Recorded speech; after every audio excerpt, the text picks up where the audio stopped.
बीच रखी, क्योंकि हमारे बाहर से आए जो विद्वान वक्ता लोग हैं उन लोगों से आप लोग अधिक लाभान्वित हैं, लेकिन कुछ यादें हैं उनके साथ। और मैं 90 के दशक से रामगढ़ जी से जिस तरह से जुड़ी, वे मेरे पिता के संपर्क थे, पापा से मेरे 3 साल बड़े थे।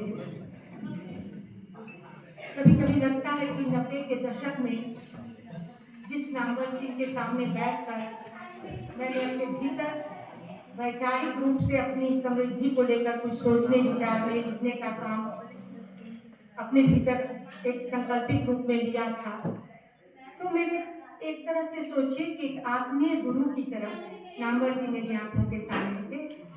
96 का वो समय था, बिहार विश्वविद्यालय में वो आए थे और काव्य शास्त्र पर वे बहुत कैनन की बात वही पहली बार मैंने सुनी, कोई कैनन भी होता है मूल्यांकन का। उन्होंने कहा कि बार बार कैनन बदलने की जरूरत। कैनन क्या है?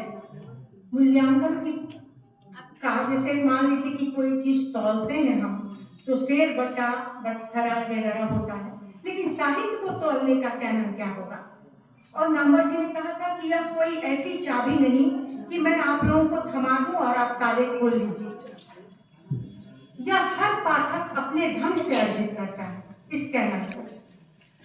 तो एक आलोचक के द्वारा यह एक बड़ी बात, जो मेरे मतलब 40-45 वर्ष की उम्र में जो चीज मैं इस ढंग से देख रही थी, मुझे लगा था कि कुछ अलग ढंग से साहित्य को देखने और समझने की जरूरत है। जो मैं क्या कहूँ कि मेरी पहली पुस्तक 98 में जब कहानी पुस्तक छपी थी, और वह पुस्तक मैंने यही बिहार विश्वविद्यालय में उन्हें भेंट की थी, तो उन्होंने मुझे एक पोस्ट कार्ड लिखा था। वह मेरे लिए एक धरोहर है। उस पोस्ट कार्ड में उन्होंने लिखा था प्रिय पूनम, और अपनी बातें किताब मिली और ऐसे, और अंडरलाइन करके जो 2 पंक्तियां लिखी थी वह थी, तुम में कहानी कह ले जाने की अपूर्व क्षमता है, लिखती रहो कला क्रमशः निखरती जाए। यह एक विरासत में मुझे लगता है एक ऐसा आशीर्वाद है कि नामवर सिंह जी के सामने चुपचाप हम लोग, नामवर जी का बोलना क्या होता है। नामवर जी जब गुजरते थे, अभी रविभूषण जी ने बोला कि लगातार करतल ध्वनियां गूंजती जाती थी। आखिर क्यों उस व्यक्ति के प्रति ऐसा आकर्षण, ऐसा सुनने का मोह क्यों होता था श्रोताओं के भीतर, पाठकों के भीतर? क्यों पूरा विश्वविद्यालय प्रतीक्षारत हो जाता था कि इस आयोजन में नामवर जी आ गए? ऐसा क्या था नामवर जी? यह सही है कि एक शिखर पुरुष के रूप में आलोचना में जब एक विशेषण की तरह यह ताज उनके माथे पर, इससे पहले आचार्य शुक्ल मेरे प्रथम पुरुष हैं आलोचना के हिंदी साहित्य के, पहला अर्घ हम वही आचार्य रामचंद्र शुक्ल को चढ़ाते हैं, लेकिन शिखर पुरुष के रूप में समाप्त नामवर सिंह ही हुए आलोचना में। आखिर क्यों? हम आचार्य शुक्ल के बाद आचार्य जारी प्रसाद द्विवेदी और रामविलास शर्मा, एक कद्दावर प्रगतिशील व्यक्तित्व है आलोचना का, वहां हम आते हैं। लेकिन पूरा जो एक समकालीन आलोचना का बड़ा सा प्रदेश है, साम्राज्य है, वह नामवर जी के ही कब्जे में क्यों रहा? आखिर क्या कारण था? मैं जहां तक समझती हूँ, इसका सबसे बड़ा कारण था उनकी नव्यता, पुनर्नवा। वे लगातार हर बार अपनी बातें कोई इस अंदाज में, जैसे लगता था कि पहले इसने किसी ने नहीं कहा और इस ढंग से कभी हम इस तरह से नहीं सुने, इस तरह से साहित्य को नहीं पढ़े। तो यह एक दृष्टि थी, और यह जो पुनर्नवा दृष्टि होती है, यह किसी भी साहित्यकार के लिए, किसी भी, और वह व्यक्ति जो आलोचना में काम कर रहा है और वह बार बार अपनी कैनन की बात लेकर खुद अपने ही पहलुए को बार बार एक तरह से सोचिए अनुसंधान की दृष्टि से देखता है और उसमें एक लकीर खींचता है और आगे फिर उसको जोड़ता है और कहता है। तो यह एक बहुत बड़ी बात है नामवर जी की वाचिक जो आलोचना की संस्कृति, जहां से एक नई परंपरा शुरू होती है, वह वाचिक आलोचना, उसकी मौलिकता को लेकर मैं कहूँ कि आखिर क्या था। नामवर जी गहन अध्येता थे। उन्होंने मतलब भारतीय साहित्य और पाश्चात्य साहित्य दोनों का गहरा अध्ययन किया था और उनके क्लास नोट्स जो हैं वो क्लास नोट्स अभी सर बता रहे थे, आशीष जी ने बहुत सारी चीजें इकट्ठी करके और किताब के रूप में कर रहे हैं। क्लास नोट्स को आप देखिए, वह पाठ प्रविधि का उनकी विरासत है जो उन्होंने सौंपी है और उस विरासत में वो छात्रों के बीच जाते हैं और पहली बार कहते हैं फॉर्म ऑफ कंटेंट क्या होता है और इसके एनालिसिस की प्रविधि क्या होती है। अब पहली बार कोई जब हमको वो कहते हैं कि लूसिए गोल्डमैन और रेमंड विलियम्स के हवाले से रामचरितमानस और कामायनी दोनों को देखिए और इस फॉर्म ऑफ कंटेंट को समझिए और तब इसकी एनालिसिस कीजिए। तो समझने की जरूरत है कि यह क्लास नोट्स क्या था और किस तरह से अपने गहन अध्ययन के द्वारा वे छात्रों को सत्य खोजना, अनुसंधान करना सिखलाते थे। एक बहुत बड़ी बात थी और नामवर सिंह से हम लोगों ने इस ढंग से सीख। प्रगतिशील लेखक संघ में मैं 90 के दशक से जुड़ी हुई हूँ। एक लंबा साथ उनके साथ रहा मेरा और वो आते थे जिस समय, उस समय मैं साहित्य के भीतर बहुत दूर तक नहीं जा पाई थी, लेकिन यह था कि उनको सुनने के बाद एक भीतर से उत्साह होता था कि इस चीज को भी पढ़ लेना चाहिए और इसको समझना चाहिए। तो जो शिक्षक या जो हमारे आत्मीय गुरु हैं वे हमें अगर सत्य सीखना और बोलना और इस तरह से खोजना सिखाते हैं तो एक बड़ी बात है। छायावाद से पहले उनका जो मतलब आचार्य हजारी प्रसाद द्विवेदी जो गुरु महिमा वाली बात है, आचार्य हजारी प्रसाद द्विवेदी उनके गुरु थे और गुरु ने भी उन्हें पढ़ा था। ऐसा नहीं था कि गुरु ने नहीं पढ़ा था। उनकी पहली किताब अपभ्रंश का योगदान हिंदी साहित्य में वो नामवर सिंह ने 1952 में लिखी और 53 में वो जिस समय नामवर सिंह उनके साथ आचार्य हजारी प्रसाद द्विवेदी के साथ मिलकर पृथ्वीराज रासो ग्रंथ का संपादन का काम कर रहे थे, तो ऐसा नहीं है कि गुरु की दृष्टि नहीं देख रही थी कि यह सामने वाला जो हमारा छात्र है वह कितना होनहार है और उसे आलोचना की कैसी दृष्टि उसके भीतर है। तो 53 में वो ग्रंथ जो पृथ्वीराज रासो ग्रंथ का संपादन हुआ और उसके बाद 56 में नामवर सिंह ने पृथ्वीराज रासो की भाषा पर शोध किया। यह 3 पुस्तकों के बाद सीधे छायावाद पर लिखना और उस छायावाद को भी ऐसा नहीं, छायावाद को उस समय बहुत तरह से विवाद हो रहा था। छायावाद के नामकरण को लेकर, छायावाद के स्वरूप को लेकर, छायावाद के कवियों को लेकर बहुत तरह की बातें हो रही थी, लेकिन छायावाद को पढ़ने और उस पर आलोचना करने की जो दृष्टि, जो सूत्रवाद के जो सूत्रों को लिखकर उन्होंने छायावाद पर काम करना शुरू किया, वे सूत्रवाद क्या थे? उन्होंने पहली बार कहा कि यह जो स्वानुभूति का प्रश्न है वह आत्म संत कवियों के, भक्त कवियों के आत्मनिवेदन से किस तरह मतलब अंतर है उसमें। फिर उन्होंने कहा कि कविता में जो छायावादी कविता में जो प्रकृति का मानवीकरण है, वह मानवीकरण का जो स्वरूप है वह प्राचीन कवियों की अप्रस्तुत विधायनी कल्पना से किस तरह अलग है। पहले यह सब देखिए। फिर उन्होंने कहा कि छायावादी रहस्यवाद में संत कवियों का आध्यात्मवाद का अंतर कहाँ और किस रूप में है।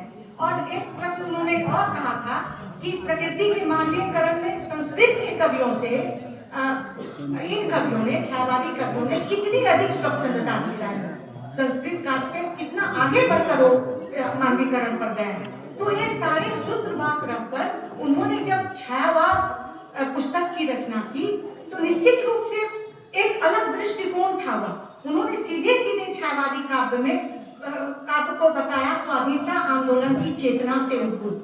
पहली बात, यह स्वाधीनता आंदोलन की चेतना से किस लिए एक छायावादी कवि को, जिस समय की भाषा को लेकर और उनकी एकांतिकता को लेकर, जिस समय प्रसाद ये भी लिख रहे थे उद्बोधन गीत में बीजीबी भाभी, और प्रसाद ही ये भी लिख रहे थे कि ले चल मुझे बुलावा देकर मेरे नाविक धीरे धीरे, जिसको पलायन गीत कहा गया। लेकिन पलायन गीत का वह कवि कहाँ जाकर निद्रा के भीतर सूरज को देखना चाहता है, अंधकार में सूरज को उदित देखना चाहता है, वह भी देखने की जरूरत है। और यह भी देखने की जरूरत है कि निराला उसी छायावादी दौर में कह रहे थे कि जागो फिर एक बार। तो यह जो उद्बोधन गीत है प्रसाद और निराला का, आपको यह भी खोजने की दृष्टि छायावाद किताब से ही मिलती है। तो छायावाद को बिल्कुल नए ढंग से हम जान पाए। व्यक्ति की स्वाधीनता को उन्होंने कहा कि काव्य सौंदर्य जो छायावाद के भीतर है, यह काव्य सौंदर्य का बोध भी व्यक्ति की स्वाधीनता की जो चेतना होती है वहीं से आता है। यह भी एक बड़ी बात है कि चीजों को देखने की दृष्टि वे किस तरह से पाठकों के बीच, छात्रों के बीच रखते थे। उन्होंने कविता के नए प्रतिमान, यह बहुत महत्वपूर्ण पुस्तक है, कविता के नए प्रतिमान जब उन्होंने लिखा तो यह कविता की यह आलोचना की पुस्तक लिखने के पीछे क्या कारण था? लक्ष्मीकांत वर्मा ने उस समय एक किताब लिखी थी कि नई कविता के प्रतिमान। अब सोचिए कि नामवर जी ने सीधे उसको उलट दिया और कहा कविता के नए प्रतिमान। तो नई कविता के प्रतिमान से कविता के नए प्रतिमान को देखने की दृष्टि तो पाठकों के भीतर पहले ही उन्होंने पौंध की तरह रख दी। अब इसमें सीधे सीधे देखिए कैनन कैसे बदलता है। कविता के नए प्रतिमान में केंद्र में आ जाते हैं मुक्तिबोध। उन्होंने सीधे कहा मुक्तिबोध को लेकर नहीं, कविता के नए प्रतिमान को लेकर कि किसी काव्य कृति का कविता होने के साथ नहीं होना अभिष्ट है। किसी काव्य कृति का कविता के साथ नहीं होना अभिष्ट है। वह नहीं हो और कविता न हो, यह स्थिति साहित्य को स्वीकार है। वह नहीं हो लेकिन कविता नहीं हो, यह स्थिति स्वीकार है। और उन्होंने तब कहा कि पुराने प्रतिमानों को बिना बदले हुए नई कविता के नए प्रतिमान नहीं गढ़े जा सकते। और तब उन्होंने प्रहार किया कि मुक्तिबोध के बिना नई कविता को परिभाषित करना, नई कविता को स्वीकृत होना, इस बात का प्रत्यक्ष प्रमाण है कि यह पूर्ववर्ती रोमांटिकता से कहीं न कहीं समझौता कर लिया गया। और उन्होंने यह भी कहा कि जिस तरह छायावाद में निराला को अंतिम समय तक नहीं स्वीकारा गया, उसी तरह नई कविता में मुक्तिबोध को दरकिनार किया गया। और 50 के दशक जो केंद्र में थे अज्ञेय, उस अज्ञेय को मुक्तिबोध और रघुवीर सहाय ने एक तरफ करके अपने को स्थापित किया। तो नामवर सिंह हमेशा कैनन बदलते रहे। कैनन बदलकर अनुसंधान के द्वारा अपने छात्रों को भी यह दृष्टि देते रहे कि आपको अपने पाठ्यक्रम के भीतर, अपने साहित्य के भीतर किस तरह से अनुसंधानात्मक दृष्टि लेकर उतरने की जरूरत है और आगे किस तरह से एक नई लकीर खींचने की जरूरत है। जिस समय दूसरी परंपरा की खोज कर रहे थे, मैं बहुत नहीं बोलूंगी, बस तुरंत अपनी बात खत्म करूंगी क्योंकि उनकी यह किताब भी बहुत महत्वपूर्ण है। दूसरी परंपरा की खोज, इसके केंद्र में कौन है? इसके केंद्र में उनके गुरु हैं आचार्य हजारी प्रसाद देव। अब आचार्य हजारी प्रसाद, अभी तक तो परंपरा चली आ रही थी आचार्य रामचंद्र शुक्ल की, और वह परंपरा, वह चिंतन परंपरा क्या थी? वह ब्राह्मण चिंतन की परंपरा जो आचार्य रामचंद्र शुक्ल से और आगे तक बढ़ी थी। अचानक नामवर सिंह जब लिखते हैं दूसरी परंपरा की खोज, तो वह एक नई परंपरा, और वह कहाँ, किस रूप में? तो उसके केंद्र में आ जाते हैं आचार्य हजारी प्रसाद द्विवेदी और तुलसी बनाम कबीर। जो सर ने बोला, तुलसी बनाम कबीर के बीच एक द्वंद्व होता है कि किस तरह से आचार्य रामचंद्र शुक्ल ने तुलसी को तो अपना अंगीकार कर लिया, तुलसी को अपने साथ ले रखा, और कबीर को, नाथ साहित्य को, सिद्ध साहित्य को, मतलब एक गैर ब्राह्मणवादी जो परंपरा हो सकती थी उसको नजरअंदाज किया। तो यह दूसरी परंपरा की खोज है जिसमें कबीर मुख्य केंद्र में आ जाते हैं और गैर जो चिंतन परंपरा है, जो नाथ संप्रदाय और संत संप्रदाय से आता है, वो सारे कवि मुख्य धारा में, उस समय आते हैं नामवर जी के इस किताब के बाद। तो यह आलोचक की कितनी बड़ी आज तक कोई वह परंपरा आज भी है। उस परंपरा से ही जब भी हम बात करते हैं तो कबीर हमारे लिए हर युग हर देश काल में प्रासंगिक रहते हैं। तो यह दूसरी परंपरा की कितनी बड़ी शक्ति है कि जिसको लेकर आज भी हम अपने छात्रों के बीच तुलसी को बहुत मान देते थे। मतलब तुलसी तो हम लोगों के लिए है ही। रामचरितमानस नामवर जी के सिरहाने रहने वाली पुस्तक है, लेकिन उस पुस्तक के बावजूद उन्होंने कबीर की दूसरी परंपरा में आचार्य अपने गुरु को सामने रखते हुए एक नई लकीर खींची। तो यह भी देखने की जरूरत है। और मैं अधिक नहीं बोलूंगी, अब यही कहूंगी इन्हीं के शब्दों को लेकर। रवि भूषण जी अभी आलोचना में इतना गंभीर काम जो कुछ भी हो रहा है रवि भूषण जी की ओर भी हम लोग देखने लगते हैं। और वही कहे हैं कि नामवर जी ने कलावादियों को, रूपवादियों को, मार्क्सवादियों को, सबसे टक्कर दी है। और लेकिन जो भी उनके आलोचक हैं, जो उनसे असहमति रखते हैं, उन्हें भी सोचने की जरूरत होगी एक बात कि यह टक्कर देकर नामवर जी ने स्थापित क्या किया। क्या वो उखाड़ने के क्रम में थे? क्या पीछे के सबको दरकिनार कर रहे थे?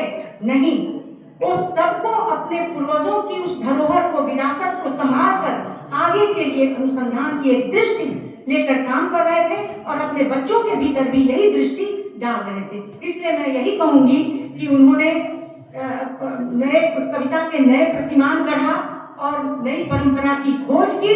और अब आगे के लिए जो कुछ भी नई लकीर कोई खींचेगा तो नामवर के उस अमिट लकीर से आगे ही कोई लगेगा। लेकिन अभी तक मुझे नहीं लग रहा कि कोई उस तरह की लंबी लकीर हम भविष्य में देख पाएंगे। हो सकता है मर्ज फंस जाए तब देख वो लकीर खींची जाए, लेकिन नामवर अकेला नामवर था और उसकी जगह कोई नहीं ले सकता। धन्यवाद।